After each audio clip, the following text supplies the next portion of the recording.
بسم اللہ الرحمن الرحیم۔ حضرت خالد بن ولید، ایپیسوڈ نمبر 12۔ خالد کو آج 4 برس بعد وہ وقت کل کی بات کی طرح یاد آ رہا تھا۔ اسے یقین تھا کہ مسلمانوں کو اہل قریش کچل کر رکھ دے گا، لیکن مسلمان جس طرح جانیں قربان کر رہے تھے اس نے خالد کو پریشان کر دیا۔ یوں لگتا تھا جیسے مسلمان پیادوں سے قریش کے گھوڑے بھی خوف زدہ ہیں۔ خالد نے اپنے گھوڑے کو ایڑ لگائی اور اس خورنج مارکے میں ابو سفیان کو تلاش کرتا اس تک پہنچا۔ کیا ہم مسلمانوں کو فیصلہ کن شکست دینے کے قابل نہیں رہے؟ خالد نے ابو سفیان سے کہا، کیا قریش کی ماؤں کے دودھ ناقص تھے کہ یہ ان مٹھی بھر مسلمانوں سے خوف زدہ ہوئے جا رہے ہیں؟ دیکھو خالد، ابو سفیان نے کہا، جب تک محمد صلی اللہ تعالی علیہ وسلم ان کے ساتھ ساتھ ہیں اور وہ زندہ و سلامت ہیں، یہ خون کے آخری قطرہ بہہ جانے تک شکست نہیں کھائیں گے۔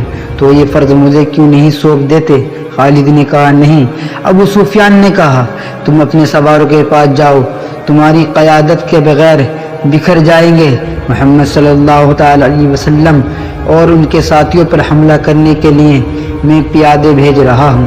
آج مدینے کی طرف جاتے ہوئے خالد کو افسوس ہو رہا تھا کہ ابو سفیان نے اس کے ایک عزم کو کچل ڈالا تھا۔ رسول خدا صلی اللہ تعالی علیہ وسلم کو قتل کو وہ اپنا فرض سمجھتا تھا۔ وہ رسول خدا صلی اللہ تعالی علیہ وسلم کو قتل کر کے اپنے سب سے بڑے دیوتاؤں حبل اور عزا کی خوشنودی حاصل کرنا چاہتا تھا۔ اس نے اپنے سالار کو حکم ماننا ضروری سمجھا اور اپنے گھڑ سوار دستے کی طرف چلا گیا۔ اسے اتنا اطمینان ضرور تھا کہ رسول اکرم صلی اللہ تعالی علیہ وسلم کے ساتھ اب چند ایک ساتھی ہی رہ گئے اور آپ کو قتل کرنا اب کوئی مشکل نہیں ہوگا اور اس کے بعد مسلمان اٹھنے کے قابل نہیں رہیں گے۔ خالد کو میدان جنگ کی کیفیت بڑی اچھی طرح یاد تھی۔ اس نے ذرا بلند سے دیکھا تھا کہ احد کے دامن میں دور دور تک زمین خون سے لال ہو گئی تھی۔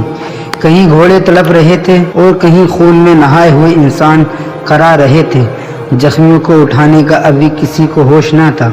پھر اس نے دیکھا پیادہ قریش رسول کریم صلی اللہ تعالی علیہ وسلم کے قریب پہنچ گئے تھے اور انہوں نے آپ صلی اللہ تعالی علیہ وسلم کے ساتھیوں کا حلقہ بھی توڑ لیا۔ قریش کے 3 آدمی اتباء ابی وقاص، عبداللہ بن شہاب اور ابن قمہ رسول کریم صلی اللہ تعالی علیہ وسلم پر پتھر برسانے لگے۔ عجیب صورت یہ تھی کہ اتباء کا سگا بھائی سعد بن ابی وقاص رسول اکرم صلی اللہ علیہ وسلم کی حفاظت میں لڑ رہا تھا۔ رسول اکرم صلی اللہ تعالی علیہ وسلم کے ساتھیوں کی تعداد نہ ہونے کے برابر رہ گئی تھی۔ یہ وہ لڑتے لڑتے بکھر گئے تھے۔ اتباء نے آپ صلی اللہ تعالی علیہ وسلم پر جو پتھر برسائے، ان سے آپ صلی اللہ تعالی علیہ وسلم کے نیچے والے 2 دانت ٹوٹ گئے اور نچلا ہونٹ زخمی ہو گیا۔ عبداللہ کے پتھر سے آپ صلی اللہ تعالی علیہ وسلم کی پیشانی پر خاصا گہرا زخم آیا۔ بنا قمہ نے قریب آ کر اتنی زور سے پتھر مارا کہ آپ صلی اللہ تعالی وسلم کے خود کی زنجیر کی 2 کڑیاں ٹوٹ کر رخسار میں اتر گئیں۔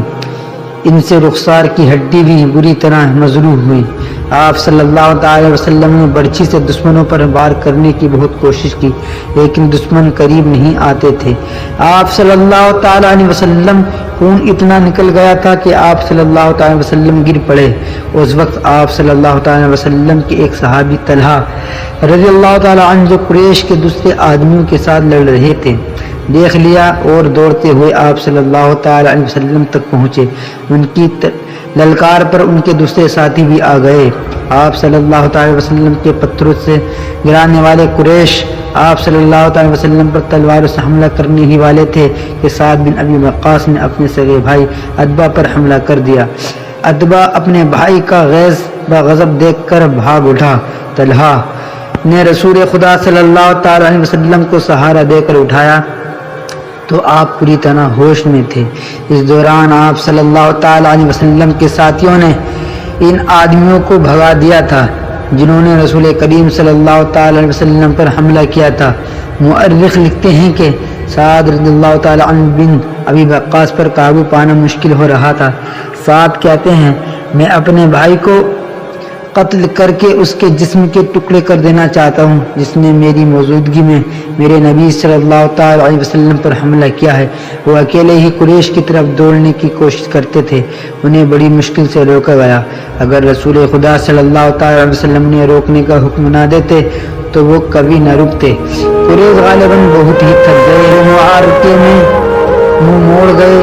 تب رسول اکرم صلی اللہ تعالی وسلم کے ساتھیوں نے آپ صلی اللہ تعالی وسلم کے زخموں کی طرف توجہ دی۔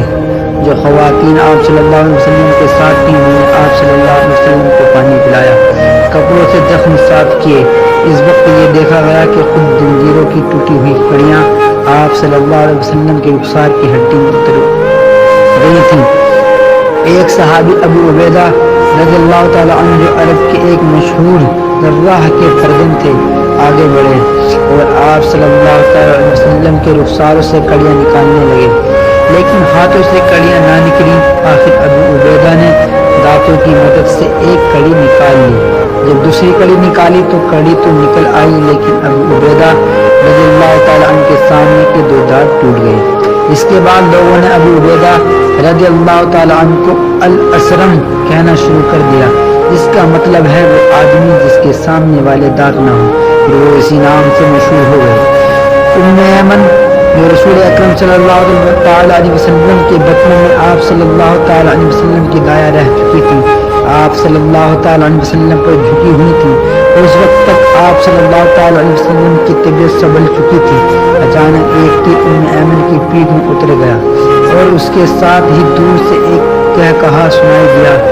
سب نے ادھر دیکھا تو قریش کا ایک آدمی زبان بن ارقا دور کھڑا ہنس رہا تھا، اس کے ہاتھ میں کمان تھی، یہ تیر اسی نے چلایا تھا۔ وہ ہنستا ہوا پیچھے کو مڑا۔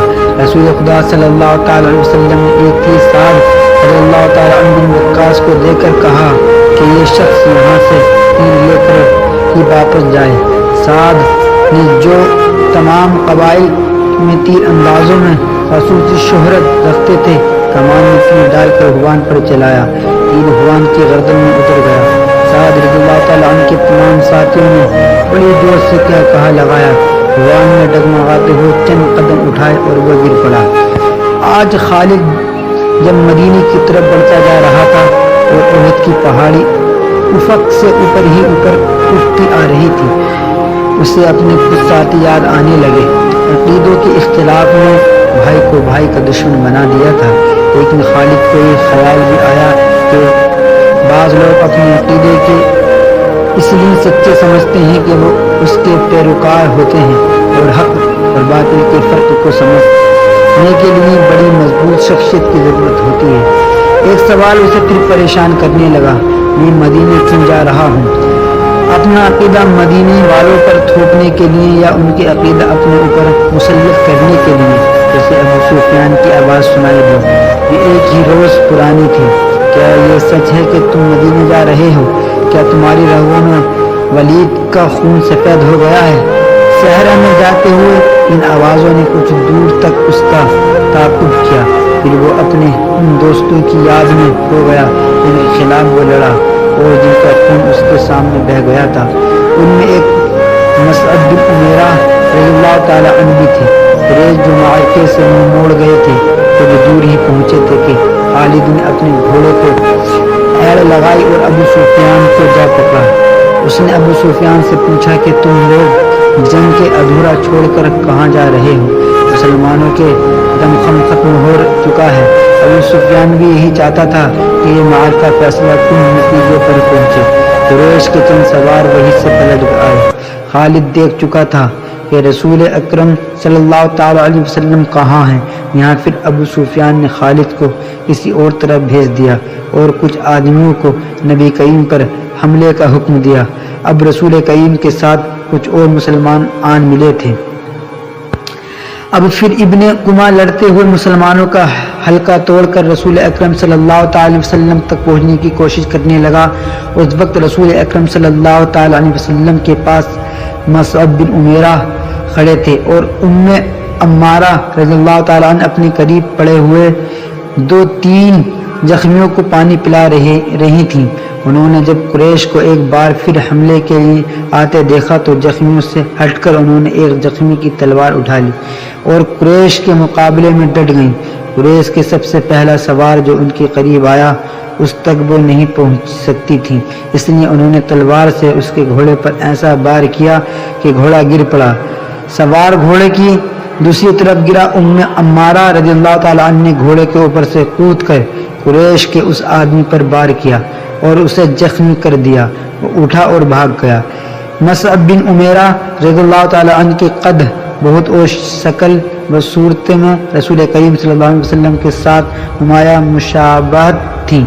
ابن قمہ مصعب کو رسول خدا صلی اللہ تعالیٰ علیہ وسلم سمجھ کر ان پر حملہ آورہ ہوئے۔ مصعب تیار تھے، انہوں نے ابن قمہ کا مقابلہ کیا۔ کچھ دیر دونوں میں تیغ زنی ہوئی، لیکن ابن قمہ کا ایک بار مصعب رضی اللہ تعالیٰ عنہ پر ایسا بھرپور پڑا کہ وہ گرے اور شہید ہو گئے۔